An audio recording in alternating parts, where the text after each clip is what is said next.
Hello viewers, আসসালামু আলাইকুম। কি অবস্থা সবার? আজ আমি রসমালাইয়ের রেসিপি তৈরি করে দেখাবো। আর গুঁড়া দুধ দিয়ে আজকের এই রসমালাইটি তৈরি করব। আমি প্রথমে একটি ডিম ভেঙে নিচ্ছি। এরপর এর মধ্যে দিয়ে দেব হাফ চা চামচ রেগুলার রান্নার তেল, হাফ চা চামচ পানি আর হাফ চা চামচ চিনি। এবার সবকিছু একসাথে খুব ভালোভাবে মিশিয়ে নেব।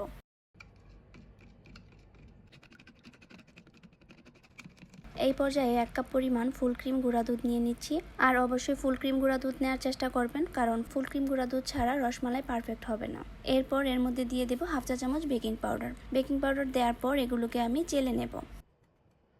এবার দিয়ে দেবো 1 চা চামচ বাটার। বাটারের পরিবর্তে আপনারা এখানে 1 চা চামচ ঘি ব্যবহার করতে পারেন। এরপর খুব ভালোভাবে সবকিছু একসাথে মিশিয়ে নেব। আর এই কাজটি একটু সময় নিয়ে করতে হবে। হাত দিয়ে ডলে ডলে সবকিছু খুব সুন্দরভাবে মিশিয়ে নেব। দেখতেই পাচ্ছেন সবকিছু ভালোভাবে মেশানো হয়ে গিয়েছে। এই পর্যায়ে আমি ডিমের মিশ্রণটি দিয়ে দেব এবং একটি আঠালো ডো তৈরি করে নেব। ডো তৈরি করা হয়ে গিয়েছে। এখন আমি একটি প্লেট দিয়ে 10 মিনিটের জন্য ঢেকে রেখে দেব। 10 মিনিট পর দেখতেই পাচ্ছেন আঠালো ডোটা অনেকটা শক্ত হয়ে গিয়েছে। এখন হাতে সামান্য পরিমাণ বাটার মেখে নেব এবং ডো থেকে অল্প অল্প হাতে নিয়ে মিষ্টি বানিয়ে নেব। দেখতেই পাচ্ছেন আমি কিভাবে মিষ্টিগুলো বানিয়ে নিচ্ছি। আপনারা চাইলে গোল করেও এই মিষ্টিগুলো বানাতে পারেন। মিষ্টিগুলো বানানোর সময় খেয়াল রাখবেন মিষ্টিগুলো যেন মসৃণ হয়, তা না হলে এগুলো ফেটে যাবে। আমি সবগুলো মিষ্টি বানিয়ে নিয়েছি।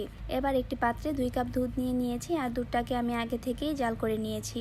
আগে থেকে জাল করে রাখা দুধের মধ্যে এবার দিয়ে দেব 3টি এলাচ, সামান্য পরিমাণ জাফরান আর 1 কাপ চিনি।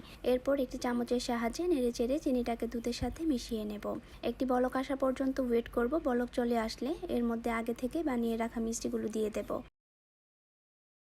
সবগুলো মিষ্টি দিয়ে দেওয়ার পর 5 মিনিটের জন্য ঢাকনা দিয়ে ঢেকে রেখে দেব। 5 মিনিটের মধ্যে যখনই বলক চলে আসবে তখন ঢাকনাটা একটু উঠিয়ে দেব, আবারও ঢাকনা দিয়ে ঢেকে দেব। এই পর্যায়ে চুলার আঁচ স্থির রাখতে হবে, কমানো বা বাড়ানো যাবে না, তাহলে মিষ্টিগুলো ভেঙে যাবে। 2 মিনিট পর পর একটু ঝাঁকিয়ে দেবেন, এতে করে মিষ্টিগুলো ফুলে উপরে চলে আসবে।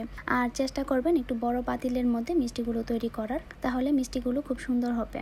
5 মিনিট পর চুলার আঁচ অফ করে দেব এবং এর মধ্যে সামান্য পরিমাণ বাদাম কুচি দিয়ে দেব।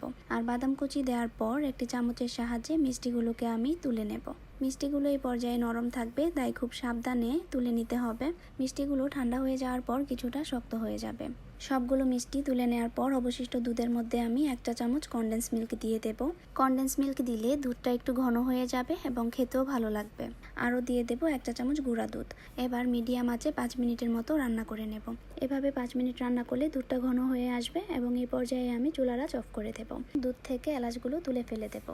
আগে থেকে তুলে রাখা মিষ্টিগুলোর উপরে দুধের মিশ্রণটি দিয়ে দেব এবং সামান্য পরিমাণ বাদাম কুচি দিয়ে পরিবেশন করব। 1 কাপ গুঁড়া দুধ দিয়ে আপনারাও চাইলে এভাবে রসমালাই তৈরি করতে পারেন। আর এই রসমালাই তৈরি করতে বেশি সময় লাগে না, দেখতেই পাচ্ছেন খুব অল্প সময়ে এই রসমালাই তৈরি করা যায়। আমার এই রেসিপিটি ফলো করে রসমালাই তৈরি করলে আপনাদের রসমালাইও পারফেক্ট হবে। আমি একটি কেটে দেখাচ্ছি এর ভেতরটা ঠিক কতটা সুন্দর হয়েছে। যে কোনো অনুষ্ঠানে বা বাড়িতে মেহমান আসলে আপনারা কিন্তু এই রসমালাই তৈরি করে দিতে পারেন। ছোট থেকে বড় সবাই কম বেশি মিষ্টি খাবার পছন্দ করে, আর রসমালাই তো বাচ্চাদের খুবই পছন্দের একটি খাবার। আমার এই রেসিপি ফলো করে আপনারাও বাসায় ট্রাই করবেন আর কেমন হয়েছে তা আমাকে অবশ্যই জানাবেন।